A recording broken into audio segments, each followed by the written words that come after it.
सभी को नमस्कार। देखिए, आज का विषय है कर्नाटका में जो संविधान की दुहाई देकर के सत्ता में भी आए और इस बार के लोकसभा के चुनाव में भी हमारे कांग्रेस के नेता और लोकसभा में नेता प्रतिपक्ष श्रीमान राहुल गांधी जी संविधान की किताब लेकर के घूम रहे हैं। संविधान में ये प्रावधान है कि अनुसूचित जाति और जनजाति को लिए जो आवंटित राशि होगी वो उन्हीं के कल्याण के लिए खर्च की जाएगी। There will be no diversion. जो एससी एसटी के लिए पैसा अलॉट हुआ है, चाहे शेयरेबल स्कीम में हो चाहे और किसी स्कीम में हो, वो पैसा उन्हीं के कल्याण के लिए लगेगा। It is a provision of the constitution. और कर्नाटक में जो एससी एसटी के लिए पैसा दिया गया या आवंटित था, उसका डाइवर्जन कर दिया गया और जो राहुल गांधी जी की गारंटी थी या गारंटियां थी, उनको पूरा करने में वो पैसा लगाया जा रहा है। ये सरासर संविधान का उल्लंघन है। It is a violation of the constitutional provision. हम राहुल गांधी जी से पूछना चाहते हैं कि आप एक हाथ में किताब लेकर के चलते हैं और कहते हैं ये संविधान है, और जब हमारी लोकसभा में बहुत से लोगों ने पूछा इसके चैप्टर कितने हैं, इसके पेज कितने हैं संविधान में, तो कोई जवाब नहीं दे पाए। और आर्टिकल 338 में ऐसी कमीशन की व्यवस्था की गई, अनुसूचित जाति राष्ट्रीय आयोग की व्यवस्था की गई है। उन्होंने भी अपनी रिपोर्ट में कहा है कि डाइवर्जन हुआ है कर्नाटका में, और कोई छोटा मोटा फंड का डाइवर्जन नहीं हुआ है, बड़ी मात्रा में फंड का डाइवर्जन किया उन्होंने। आप देखिए कि एससी एसपी और टीएसपी इन दोनों के लिए 39,121 करोड़ जो पैसा था, उसमें से 14,730.53 करोड़ रुपए की राशि जो एससी एसटी के लिए था, कल्याण के लिए, वहां से डाइवर्जन किया 14,730 करोड़ का। और वो जो कांग्रेस ने वहां गारंटी दी कि हम बिजली का बिल माफ करेंगे या जो भी गारंटी दी, उसमें खर्च कर रहे हैं। ये खुला उल्लंघन है संविधान का। और अनुसूचित जाति के कल्याण के नाम पे जो सरकार आई, वो अनुसूचित जाति जनजाति समाज का गला घोंट रही है।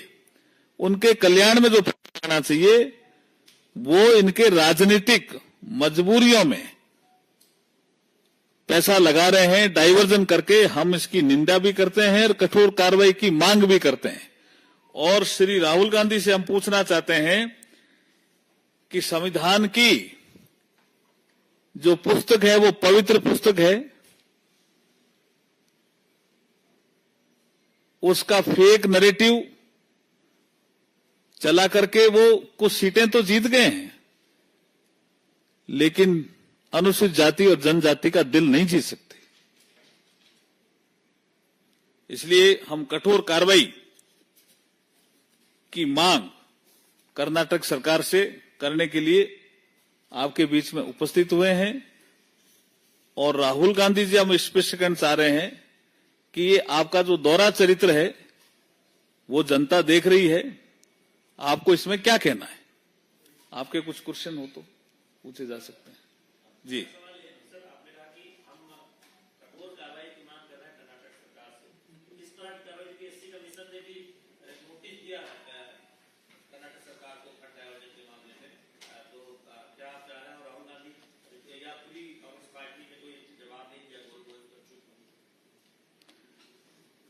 देखिए, जब वित्तीय अनियमितताएं होती है तो संविधान में ही प्रावधान है और कर्नाटक सरकार को एज पर कॉन्स्टिट्यूशन कार्रवाई करनी चाहिए। और एक चीज और सामने आई है कि जो महर्षि वाल्मीकि अनुसूचित जनजाति विकास निगम था, उसके जो लेखा अधीक्षक है चंद्रशेखरन पी, उन्होंने 21 मई 2024 को जो सुसाइड था उसमें भी उन्होंने लिखा है, नोट में भी, कि इतना प्रेशर था उनपे फंड डाइवर्जन का। तो इस सब में कार्रवाई की हम मांग कर रहे हैं।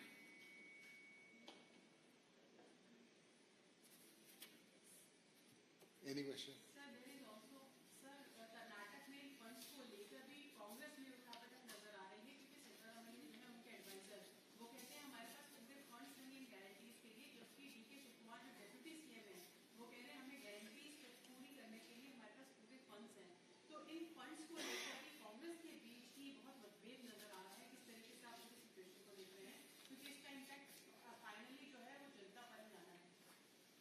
इससे जुड़ा हुआ जो जिस सलाहकार की बात आपने की, उसी उनके सलाहकार ने कहा कि राहुल गांधी गारंटियां ही सरकार के ऊपर बोझ बन चुकी है। सर, सीएम के सलाहकार, आर्थिक सलाहकार।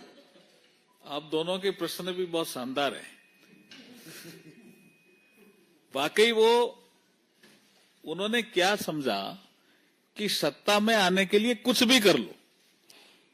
ये जो सिस्टम, एक फेक नैरेटिव का जो प्रचलन शुरू हुआ है, वो लोकतंत्र के लिए अच्छा नहीं है। मैं अगर आपको एक बात करूं 1952 की, आपने अच्छा याद दिलाया। 52 में बाबा साहब डॉक्टर बी.आर. अम्बेडकर एक उम्मीदवार थे शेड्यूल कास्ट फेडरेशन के दल पे, मुंबई नॉर्थ, वो सीट थी सुरक्षित। और वहीं एक सीट पे एक जनरल कैंडिडेट भी खड़े थे, समाजवादी। अब इसमें उनका मतपत्र अलग, इनका मतपत्र अलग। 52 में जनता भी 15% मेरे ख्याल में शिक्षित रही होगी, मैं डेटा एग्जैक्ट नहीं है। तो वो जो अधिकारी होते थे, जो निर्वाचन करने वाले, उनसे पूछते थे वोट कहां डालना है। 52 की बात कर रहा हूं। तो फेक नैरेटिव चलाया साम्यवादियों ने डॉक्टर बी.आर. बाबा साहब को हराने के लिए कि आप 2 वोट डालोगे तभी बाबा साहब जीतेंगे। तो बाबा साहब के मत पत्र पे 1 वोट तो उन्होंने बाबा साहब के सामने डाल दिया। उनका चुनाव चिन्ह शायद उस समय हाथी था, और 1 वोट और डलवा दिया, 1 वोट और डलवा दिया। और ये जनता में कह करके फेक नैरेटिव, ये फेक नैरेटिव 52 से ही चल रहा है कि आप 2 वोट डालोगे तभी बाबा साहब जीतेंगे। और बाबा साहब चुनाव हारते हैं 14,000 समथिंग से, लेकिन 74,333 वोट खारिज होते हैं कि एक आदमी ने 2 वोट डाल दिए, 2 आदमियों के टप्पे लगा दिए। तो ये फेक नैरेटिव जो आप कह रहे हो, ये इन्होंने चला करके, ये हमारी गारंटी हम पूरा करेंगे। तो भाई फाइनेंशियल मैनेजमेंट दे करके ही पहले करना चाहिए ना। अब लड़ रहे हो आपस में। मैंने भी संकल्प पत्र राजस्थान का बनाया है पूरा। मैंने उसमें हम इकोनॉमी की साइज कितनी रखेंगे, हमने $350 बिलियन कहा। हम 500 भी कह सकते थे, लेकिन हमने राजस्थान का फाइनेंशियल मैनेजमेंट देखा, रिसोर्स देखा, कितना रिसोर्स आता है, उसके आधार पर ही हमने $350 बिलियन रखा।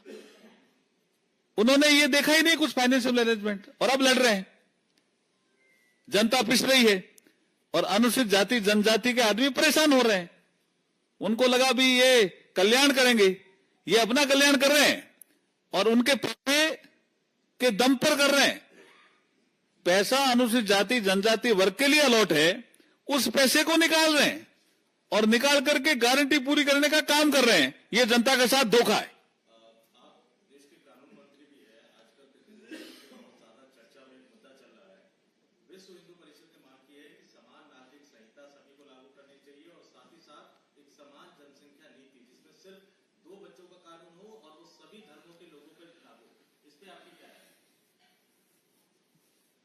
पाठक जी, आप तो बहुत पुराने आदमी हो। कॉन्स्टिट्यूंट असेंबली की डिबेट देखो, उस समय ही आप बाबा साहब बी आर अम्बेडकर साहब को याद कर लो ना। यहां उन्होंने कहा प्रॉपर्टी एक्ट लागू नहीं है क्या, सीआरपीसी लागू नहीं है क्या, उस समय भी डिबेट थी।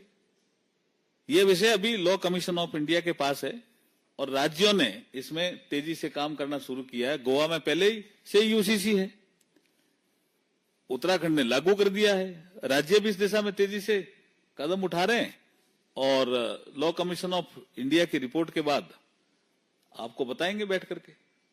Next just